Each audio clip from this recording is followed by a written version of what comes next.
Okay, we are going to skip section 6.2 and I'm going to start 6.3 now. In 6.1, we looked at systems of equations, in the problems that I worked through, they were all 2 by 2, okay, 2 equations with 2 unknowns. We want to next be able to know how to solve systems of equations in 3 variables. So let me show you some examples of where we're doing that. Now, in these examples, the strategy is going to be to use the elimination method repeatedly, okay? Or at least that's how we're going to start, okay?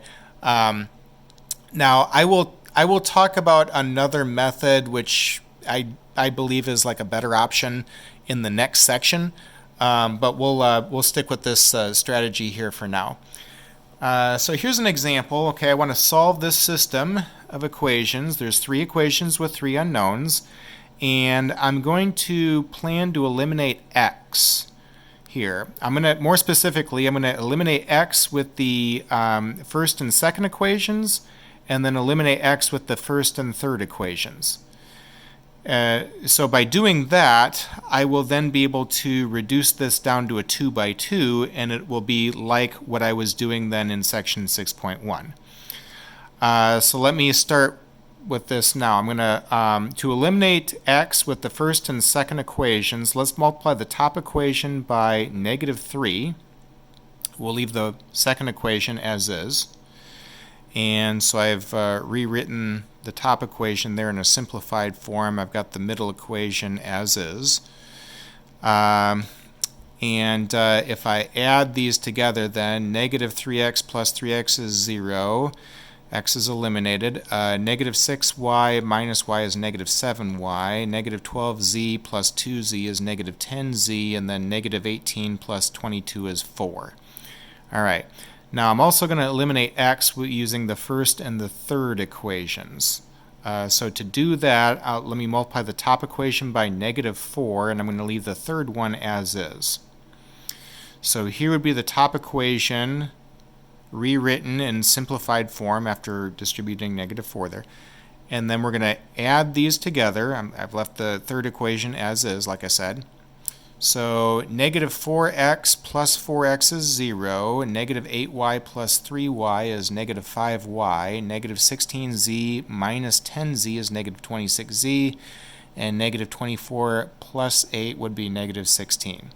Now with these 2 equations that were resulting, I've got those rewritten, and now it becomes just like what I was doing in section 6.1. I've created a 2 by 2, and I could use the elimination method again, or I guess the substitution method is another option. I mentioned try to avoid using the graphing method, okay, unless you're told to use that. Let's use the elimination method again. I'm going to eliminate y. If I multiply the top equation by 5 and the bottom equation by -7, I'll be able to eliminate y because here's those 2 equations in a simplified form. -35y plus 35y is 0. Y is eliminated. That's what I wanted. -50z plus 182z is 132z. And then 20 plus 112 is 132. Divide both sides by 132 and you get z equal 1. Now knowing that z is 1 means that I can now work backwards. Okay, I can get y next by using either one of these 2 equations. It's not going to matter which one. I've just selected the top one, it looks like. So -7y minus 10 equal 4. If you add 10 to both sides and then divide by -7, it looks like y is -2. And then knowing that z is 1 and y is -2 means that you can plug those numbers into the original system, either any one of these 3 equations. I've used the top one here. Okay, so y is -2 and z is 1. And I've replaced those here to get x. X minus 4 plus 4 equals 6. Well, that's going to mean that x is 6. So I think that x is 6, y is -2, and z is 1. Let me check that. So if x is 6, y is -2, and z is 1, is it true that 6 minus 4, that's 2, plus 4 is 6, yes. And is it also true that 18 plus 2, that's 20, plus 2, that's 22, that looks good. And is it also true that 24 minus 6, that's 18, minus 10, that's 8, that looks good. Okay, so all three of these equations are satisfied, which means that here's my solution. You can also write this as an ordered triplet. Okay, how that would look would be if I were to write 6, negative 2, 1. We talk about ordered pair notation. Okay, here'd be ordered triplet notation. Of course, order matters. You want X, Y, Z, you know, in that order. Here's another example. Okay, I want to solve the system. And I'm going to start by using the elimination method again, and let's eliminate x. So if I use the first and second equations and eliminate x, I want to multiply the top equation by 2. That way when I add these, 4x minus 4x, sorry, that should be a minus 4x there, is 0. And then 2y minus 3y is negative y. Negative 2z plus 3z is z. And then negative 16 plus 25 is 9. Let me also eliminate x by using the first and third equations. So to do that, I'm going to need to multiply the top equation by negative 3 on both sides and then add. That way, okay, here's negative 6x plus 6x is 0. X is eliminated. Negative 3y plus 5y is 2y. And then 3z plus 4z is 7z. And then 24 plus 3 is 27. Okay, now with these two equations, I've got those rewritten here. And now it's just like what we were doing in section 6.1. So I guess I've used the substitution method now. If I were to add y to both sides and then subtract 9 from both sides in this top equation, I'm going to have y equals z minus 9. And where I see y in that second equation, I'll go ahead and substitute that with z minus 9. Okay, so I'm going to get z next here. If you distribute 2 and collect your like terms, add 18 to both sides there, 9z equal 45 means that z is 5.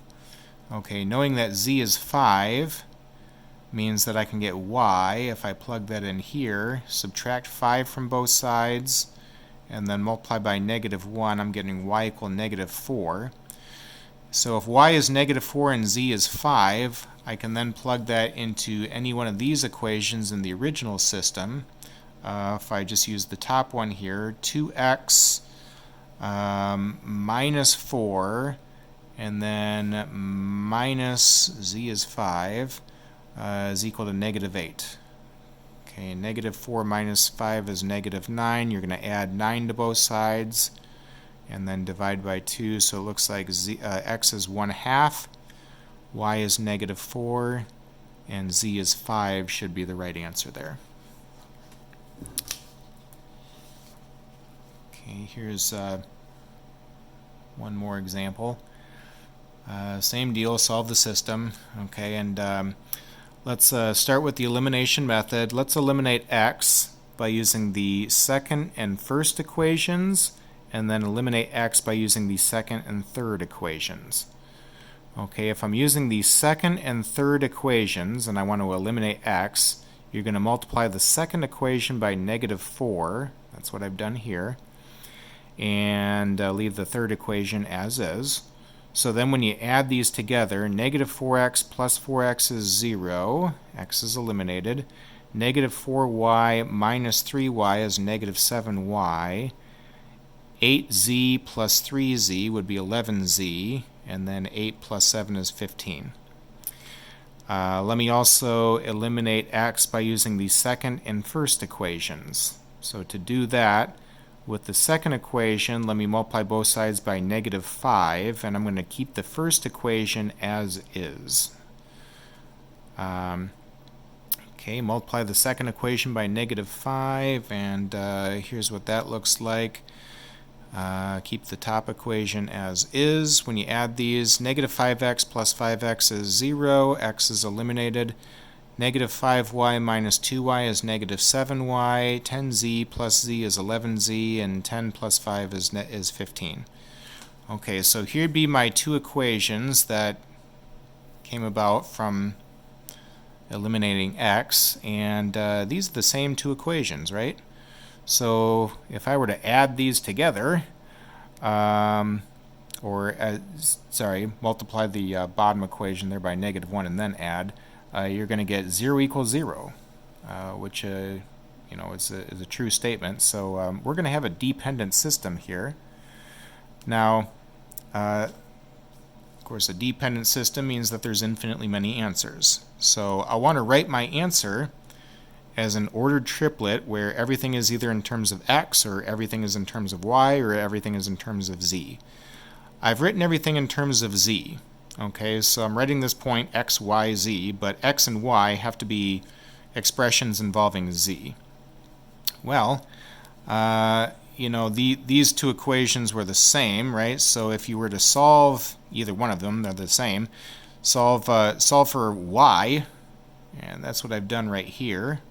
Okay, if you add 7y and then subtract 15 from both sides, and then divide by 7 on both sides, we're getting y equal 11/7 z minus 15/7. Okay, so that's what I've got written in the y coordinate position.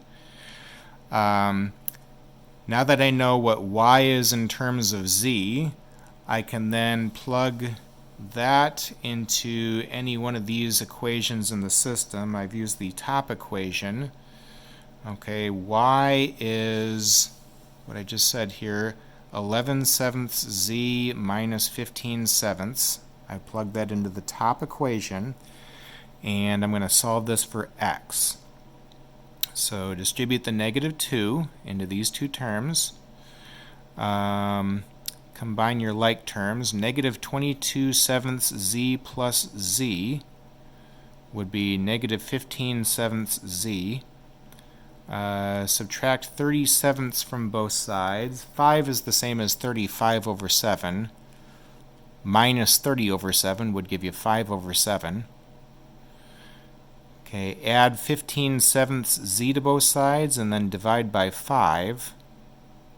So I'm getting x equal 3/7 z plus 1/7 in a simplified form, and that expression is what I'd write there in the x coordinate position. Now, this is a dependent system, right, because there's infinitely many solutions. Here'd be one way to describe that. There's infinitely number of values that you could give me for z. Any number that you give me for z, I can find x and y by using these expressions here, and I can be able to gather infinitely many points then on these lines. Okay, that's all I had for section 6.3. The homework is on page 540.